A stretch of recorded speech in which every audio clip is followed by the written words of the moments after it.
Hello, my name is Councillor Derek Long and I'm the chair of the planning committee for this municipal year. I'd like to welcome you to this planning committee. I represent the communities of West Park on the council. To give everybody who's looking in onto this an opportunity to understand who's participating, I'm going to go through each of the members of the committee, and where they're present, they'll just introduce themselves very, very briefly and then move on. Okay, I'll start in alphabetical order, and can I start with Councillor Banks?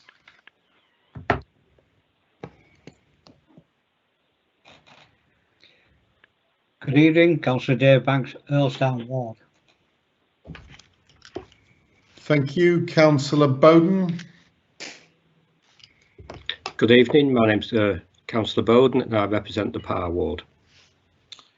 Councillor Burns. Good evening everyone, Anthony Burns, I'm a councillor representing Haydock. Councillor Clark. Good evening Chair, good evening everybody. I'm Councillor Lynn Clark representing Town Centre Ward.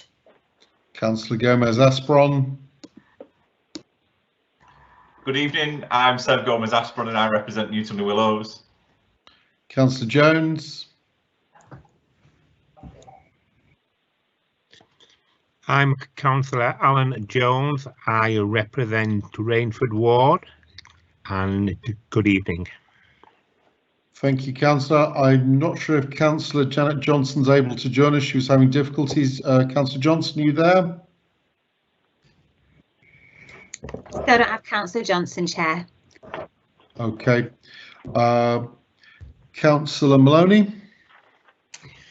I am Councillor Linda Maloney and I represent Blackbrook Ward. Councillor Macaulay.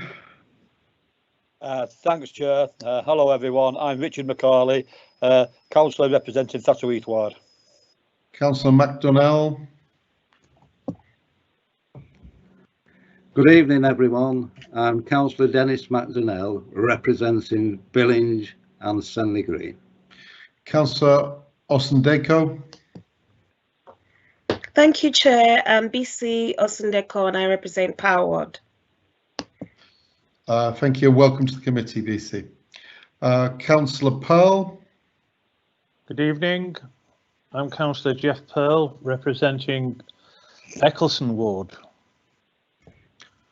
And Councillor Vandenberg. Afternoon all, I'm David Vandenberg, Councillor for Haydock Ward. Thank you very much. And just to remind members to use the chat button if they wish to speak, so you know in advance that I know in advance who's calling in. Okay, we'll move on to the agenda. We'll move on to the agenda proper then. Item 1 is apologies for absence. Apart from Councillor Johnson, who as I say, wished to attend, but I think was having difficulties, technical difficulties. I'm not aware of any other apologies at this stage. I would, however, make the observation that you'll have heard 14 names gone through and not 15. There is a vacancy on this committee generated by the independent councillors not nominated to this committee. I understand this is a long-standing situation, and I think it is a disappointing situation because it is important that councillors participate in all of their responsibilities across the borough, and it just means that we are losing a part of the representative function, which is why people were elected to this council. So I hope that vacancy will be filled quickly. Okay, moving on then. To minutes of the meeting held on the 1st of September 2020. Can I accept those as a correct and proper record, please? Agreed. Agreed. Thank you very much. Can I move on to declarations of interest from members?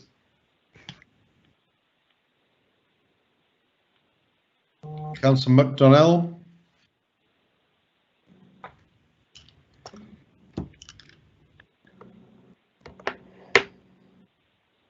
Councillor McDonnell has indicated he wants to speak. There we are. Councillor McDonnell. Yeah. Thank you, Chair. I wish to register a non-prejudicial interest as a member of Billings Chapel End Parish Council in item 4. Excellent. Thank you, Councillor McDonnell. That will be recorded in the minutes. Can we then move on to item 4? And in introducing item 4, I'll hand over to Melanie in a minute, but I would like to welcome Kieran Birch, who will be taking us through the body of the report. Kieran is the team leader for development control and has been with us for at least 2 months now. So welcome, Kieran. I'm sure you'll have an enjoyable time with St Helens Council, and we look forward to your contributions down the track. So at that point, can I hand over to Melanie to take us through the protocol for planning applications and item 4, which is page 7 on the agenda. Melanie. Thank you, Chair. Good evening, everybody. To assist those members of the public who wish to address the committee, we'd just like to point out the following. A total of 5 minutes is allocated for those speaking against the application being considered this evening. There's no one registered to speak for it. And if a member of the public drops out before or during their statement, then we'll halt the meeting temporarily and give an opportunity for them to come back in. And if that's not possible, then an officer will read out their statement. Comments should be restricted to material planning issues. There's no opportunity for dialogue between the committee and members of the public, and nor will the public be able to ask questions of the officers or the committee. Thank you, Chair. Thank you very much.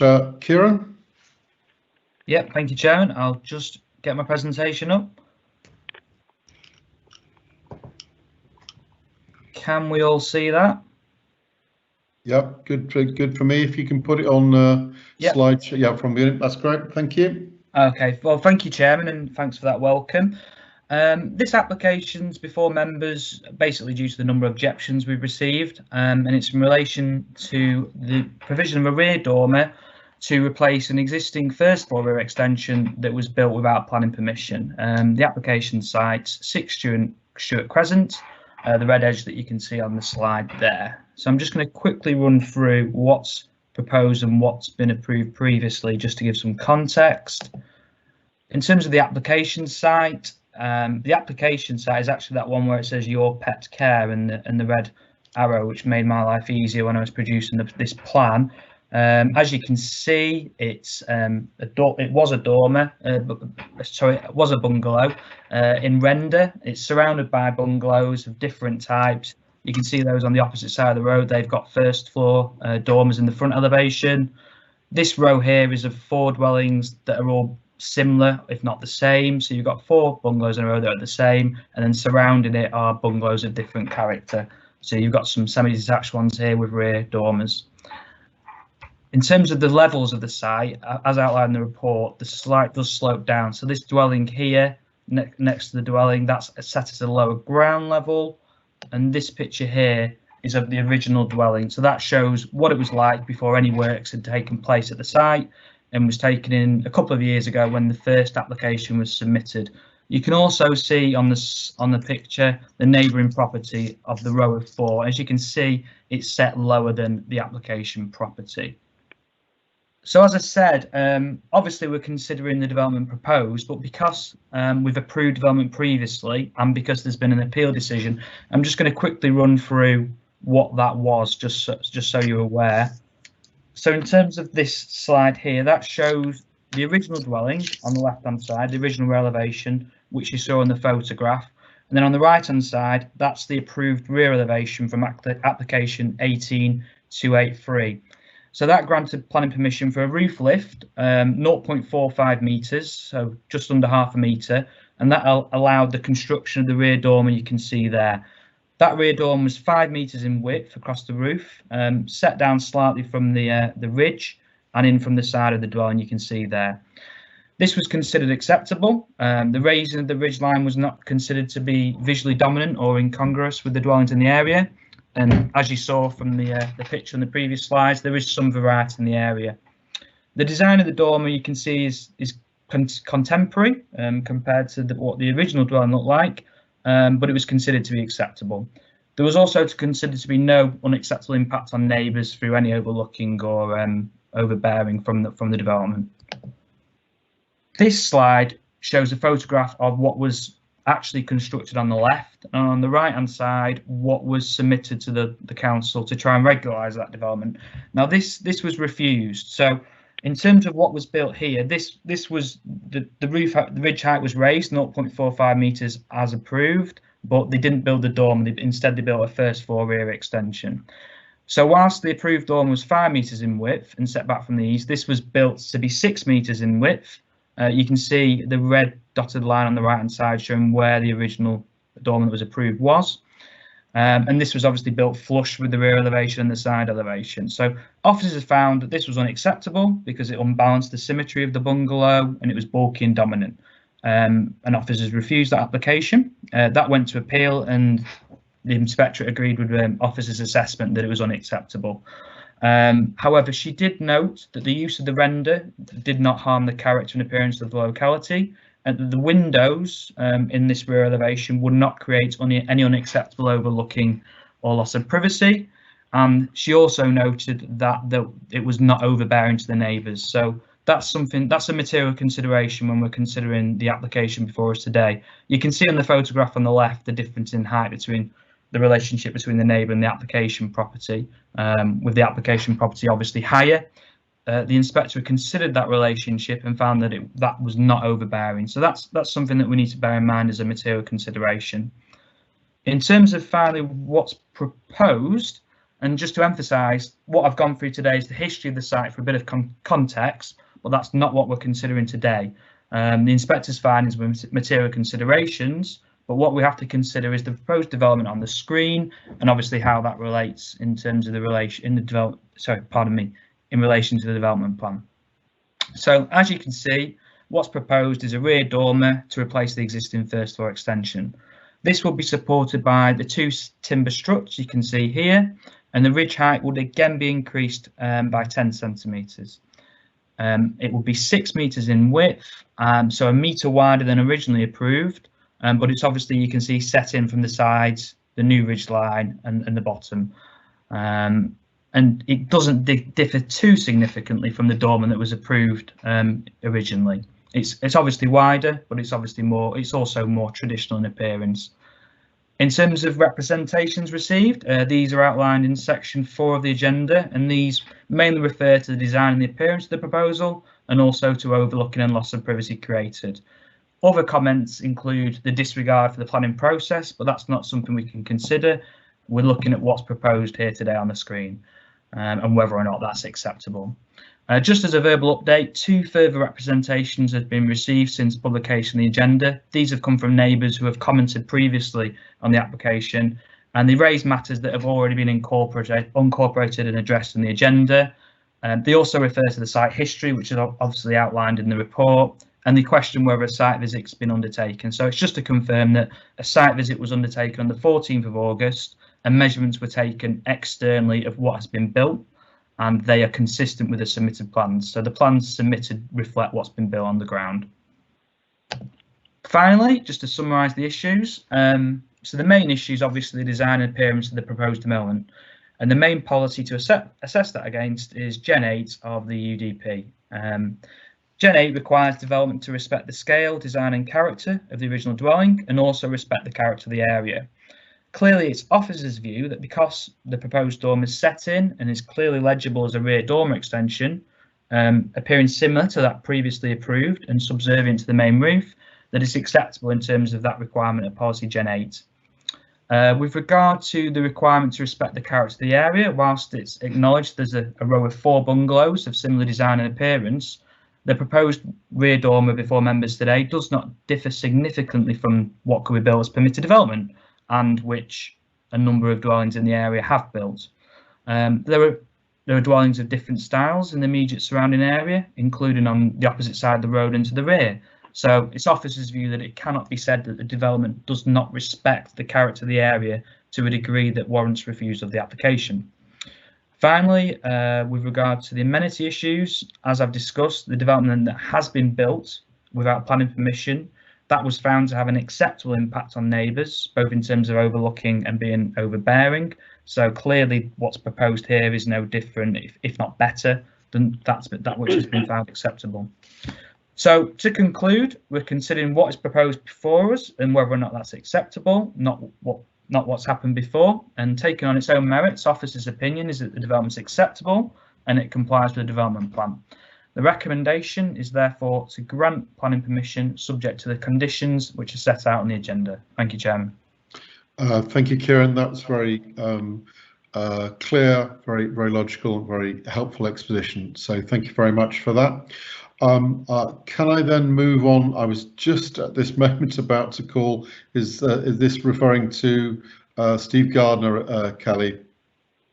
Yes, Chair. It just appears that we've lost Steve. So if you just give me a minute, I'll see if I... Oh, Steve, are you still there? Yeah. Okay. In that case, if you're sorted, Steve, can I introduce Parish Councillor Steve Gardner, who's going to start the comment from the objectors, and then he will hand over to Robert Mars. In total, you have 5 minutes. So, and the expectation is a minute for Councillor Gardner and then 4 minutes for Mr. Mars. So can I hand over to you, Councillor Gardner? Thank you very much. Good evening. As Vice Chair of the Billinge Parish Council, we are now taking the unusual step of speaking at this committee to oppose this planning application. Although I'm limited by time, please don't doubt the strength of opposition from the Parish Council that my presence here is intended to convey. Others will go into detail, but the key issue from our point of view is the lack of compliance with Gen 8. Just driving past on the highway would demonstrate to you how distorting this development is to the neighbourhood and how oppressive it is to the adjacent properties. And those distortions and oppressions are significant. The application does not change the height of the original development, which was in breach of planning guidance. So, in conclusion, because of brevity of time, I'm simply saying I'm urging you to deny this application. Thank you very much for listening. Thank you, Councillor Gardner. Mr. Mars. Yeah, point one, this proposal is contrary to policy Gen 8 Part 2 of the UDP, respect for character of its neighbours and local setting, because of the significant visual impact of the dormer when viewed from the highway on the character of the neighbourhood. This new application seeks to retain the additional height, width and space that was illegitimately built into the roof space in the form of a first floor extension without permission. The proposal is essentially roof tiling around the extension that was built without planning permission and dismissed on appeal, yet the extension will still effectively be remaining in place if granted. In the original permitted application, the architect stated in his submissions that the dormer, and I quote, would not have a detrimental impact on the visual consistency of the street scene, will be barely visible from the highway, and that the rear dormer will be visible from the side of the neighbouring dwelling only and not from the highway. This is clearly not the case, with the first floor extension being highly visible from many aspects of the highway and as far away as 14A Elm Drive, and does not sit well with the row of true bungalows in Stewart Crescent. It exhibits a significant visual inconsistency that is at odds with other adjacent properties and dominates the skyline from afar, significantly affecting the character of the neighbourhood. The fact that it currently has a significant detrimental visual impact on the street scene is indisputable. See Image 1 that has been submitted to committee to accompany this statement. As the additional height and width has not changed in this new application, the same significant detrimental visual impact from the highway in the neighbourhood and row of bungalows will still be observed and will continue to unbalance the row of bungalows to a significant degree, which is contrary to Gen 8. Point 2. This proposal does not comply with the Council SPD dormer guidelines for setback and set-in distances. Technical guidance states that the setback and set-in distances for a dormer should be measured from the original eaves inside of the building. It will be obvious to members that this is not a dormer in the true sense. In this proposal, the setback is achieved by merely extending the roof tiles out from the first floor extension, which remains in situ in the form of a canopy supported by timber posts. The setback distance in this case has been measured from the end of the new canopy and not from the original rear elevation of the building. The rear elevation remains vertical and flush to the building from ground to roof. Similarly, roof tiles have been extended out further to the right-hand side edge of the building towards number 8. The first floor extension will in effect be cloaked and concealed around roof tiles to give the illusion of a dormer. This is a speculative attempt to retain the additional height, width and space created without permission, rather than building the dormer smaller to the original plans to evade losing the internal space that has been gained. See image 2 and 3. Point 3.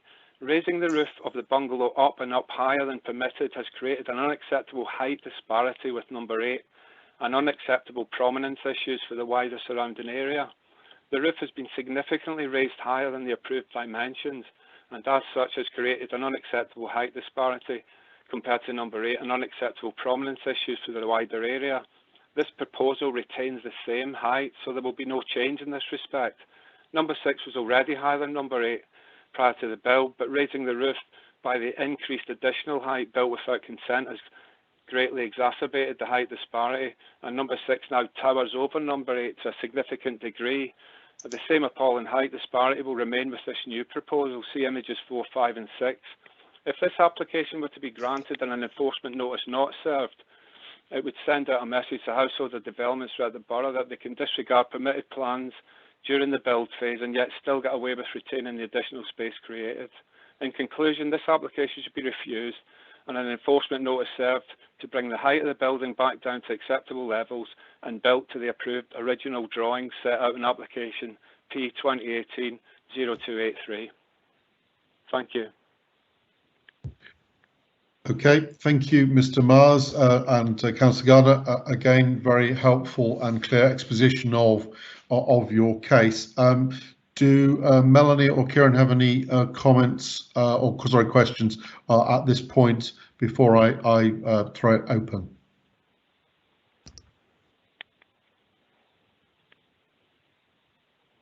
I've got nothing to add, Chair. I think the speakers have obviously provided the photographs, and the photographs speak for themselves. They've been taken from the highway. Some of them have been taken from the neighbours. Just to pick up on some of the comments in terms of the impact on neighbours, I've already gone through all that in terms of the inspector, his findings on what's been built. So what's been built has been found not to have an unacceptable impact. So it's clearly officers' view that what we approved originally and what's proposed here also won't have an unacceptable impact on neighbours. In terms of it being visible, yes, you can obviously see elements of it from the highway. It's not unusual to get angled views of two-storey rear extensions or rear dormers from the highway. If you look around the area, you can see other rear dormers from the highway. And in terms of the issue about the tiles around the rear extension, the roof space, if members have obviously got the plans in the agenda on page 16, and you can see where the comparative elevation. So you've got what was proposed originally, what was approved, what was refused, and what's been submitted today. And you can see that the roof obviously is being extended at the bottom of the site, but the result of that is that the proposed dormer does appear subservient to the dwelling, so it doesn't dominate the roof space. So officers' view is that it does comply with Gen 8. And yeah, nothing further to add. Thank you. Okay, Melanie, you've got anything to add? Just a brief comment, Chair, if that's okay. This site clearly has a complicated planning history. You know, we very rarely bring householder extensions before you, and this has had a number of objections to it because of the planning history of the site. Because of we've approved something, then something else has got built, and then there's been an attempt to rectify that and this is the second attempt to rectify that. And so, but what you've got to think about is what's before you, what's the development before you. It's not about what's there now, because that is something that's been refused and our position's been upheld on appeal. So I'd very much encourage you to look at what is being proposed here and whether or not you find that to be acceptable. You of course have our recommendation and reasoning before you. Thanks, Chair. Okay, thank you both. Before we go into to discuss this, I'll just make an observation for the members of the public, just to explain the way that kind of the planning decision process kind of works. We must sort of proceed as if we're a court weighing up evidence and coming to an impartial and not previously determined view. we cannot decide on anything other than planning grounds. So even though there may be over any planning decision a set of opinions that do not support a planning development, that is not a planning ground. It has to be planning grounds within the policies. We don't have a free hand within within which we can make our decisions. We're to a certain extent drawn into a framework which is laid down by law, by government policy, and also by our own policies, and indeed that's been referred to in the presentations earlier on. So when we get to the conversation and then the final decision, I urge colleagues to make sure that they're focusing on planning grounds and making sure whatever is proposed is based tightly on those planning grounds, because obviously if not, then there will be weaknesses in the decision that's made. Okay, can I throw the question open to colleagues at this stage? Is there any people who want to speak at this point? I've got Councillor McDonnell. Councillor McDonnell.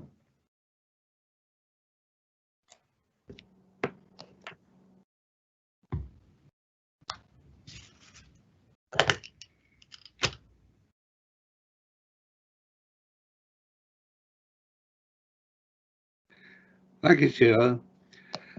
The proposal. Councillor McDonnell. Yes, Chair. Thank you.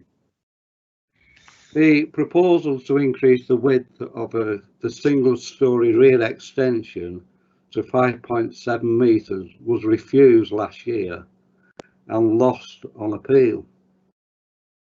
Members of this committee should not be asked to go against their own decision and that of the planning inspector in this new planning application.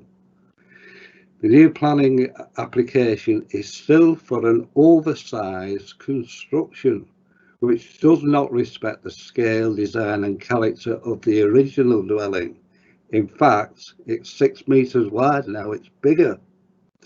It does not respect the character of neighbours' dwellings, and it is overbearing on them and out of keeping.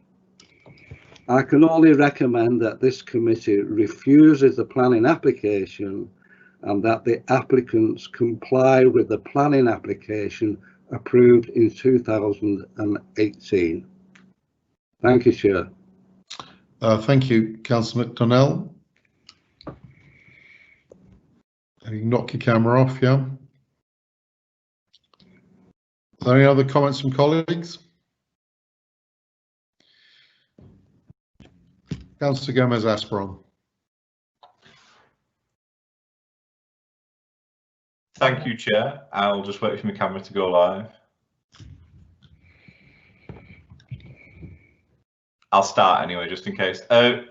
It's one of those things where the thing we get regularly told is you can't consider the application that you want just the one that you've got before you, which fundamentally is true. And it's hard not to conflate the past of this site with the decision we've got to make tonight, in that it's irrelevant for all intents and purposes for this application. We live in a country that has systemically not built enough houses, and that's all governments have failed on that front for the last few decades. And so in replacement of that, the government have made it easier to adapt the house you live in, because there aren't any ones that you would move up or down to when you want to move.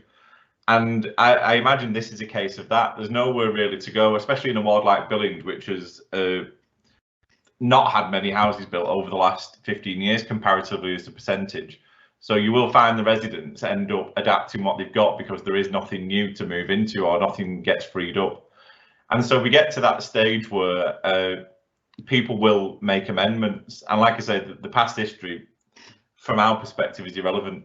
So just because the debate seems to be dying out and not many other people have registered to speak, I would move approval based on the fact we can't consider the past history of this site, and I can't think of a reason that would substantiate refusal. So I would move approval and we'll finish there just while others might want to speak. Thank you, Councillor Gomez-Asperon. Councillor Macaulay wants to speak as well. Thanks, Chair. I couldn't get to the chat quick enough to put my name down, said beat me to it. And on a similar theme, really, I might totally empathise and sympathise with the objectors on the applicant's total disregard for the planning process. But when I look with it and take the officer's comments on board, I can't see on the planning grounds how we could substantiate a refusal and then hope to win that on appeal. So I'm happy to second Councillor Gomez's proposal, Chair. Thank you, Councillor Macaulay, as well. From my own perspective, unless anybody else has got comments to make at this point, from my own perspective, I mean, obviously there's considerable history around this site, which is somewhat disappointing. But in the overall review of it, we have to consider the previous planning application, crucially the planning inspector's findings as well, which is kind of move the bar along from where our original planning application was accepted. I think that's part of the change there. And this new planning application, those are the key things we need to take on board. And I think, and I just for the record, whilst it was not a formal site visit, I did actually, when I was elected last week, take the opportunity of going up and trying to have a look as best I could in the circumstances for the site, just to inform myself of the street scene of it. And I do understand a lot of the points being made. The difficulty ultimately is that we have to operate within that framework, within that of planning policies and law and precedent, and what the planning inspectors also commented as well. Our officers had a chance to have a look at this, and their recommendation is that we accept. I'm minded to accept as well. Can I put that to the vote in that case? Or anybody? I'll have to go through the normal. Does anybody disagree with that, or do I have to go through a whole voice vote on this?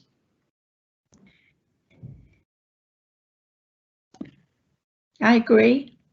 Is anybody disagreeing with the proposition moved by Councillor Gomez-Aspron, seconded by Councillor Macaulay, that we accept the all right, Councillor McDonnell. Okay, I'll go to a formal vote in that case, and I'll go through each name, and we can identify colleagues. And at that point, I've lost my handwritten list of members, which is annoying. Right, can I start with Councillor? Yeah, it would be helpful if I read till you find Okay. your paper. Yeah. Would you mind? I've just mislaid my agenda with it, which I'd written the names on. Thank you very much. That's okay. So, Councillor Banks. Are you for the proposition? Before us today, I approve. Thank you, Councillor Banks. Thank you. Councillor Bowden. Thank you. I support the recommendations set out in the report. Councillor Burns. Thank you. Yes, I too support the recommendations set out in the report. Thank you. Councillor Clark. Thank you. I support the recommendation also. Thank you. Councillor Gomez-Aspron. I support the recommendation. We still don't have Councillor Janet Johnson, so I'll continue. Councillor Long. I support the recommendation. Councillor Maloney. I support the officer's recommendation, Chair. Councillor Macaulay. I support the recommendation, Chair. Councillor McDonnell. Against the recommendation, Chair.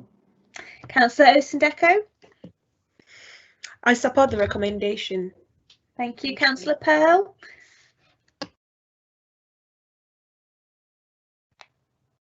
I support the recommendation. Lovely, thank you. Councillor Jones. Opposed to the recommendation. Thank you. Thank you. And Councillor Vandenberg. Thank you. I'm opposed to the application. Thank you, Chair. So I think that's been carried. That's been clearly carried. I should apologise to colleagues looking in to this. Actually, what we have in terms of the Planning Committee agenda is a list of people who were previously on the Planning Committee, and as the agenda was put out before the annual general meeting, that's obviously changed, and on that basis I had to work off a different list, which I've now retrieved from the darkness of all the other bits and bobs of paper. So I declare that recommendation has been accepted, and can I thank the members of the public for their contribution and their civic involvement, and we'll now move on to the next item, which is item 5 on page 90, which is current planning appeals. Are there any comments on the current planning appeals? This is largely a for information item, but if there are any questions, I should emphasise to colleagues that if they do have specific kind of questions that they wish to ask of officers, if they could let us know, preferably as much as possible in advance, because there are all of these cases are very specific, and obviously officers don't necessarily have all the detail. If there are any questions on item 5, current planning appeals? If not, can we agree the recommendations that we note this report at this point? Is that agreed? Agreed. Okay, moving on to item 6, which is that's off the end there. Item 6. Any other comments or questions on item 6? Planning applications determined under delegated powers. Is that any comments or questions? Is that agreed? Agreed, sir. Okay, moving on to item 7 then, current enforcement cases. Any questions or comments again for that report, please? Okay, I'll take that again. We agreed to note that report as well. Agreed. Okay, thank you very much. At that point, colleagues, I think we have exhausted the items, I think. So can I thank you for your participation and your forbearance today with the various complexities that we've got in terms of doing this down the line, and hopefully we'll have better news on the general COVID situation in the future. So thank you very much, and I'll close the meeting at this point.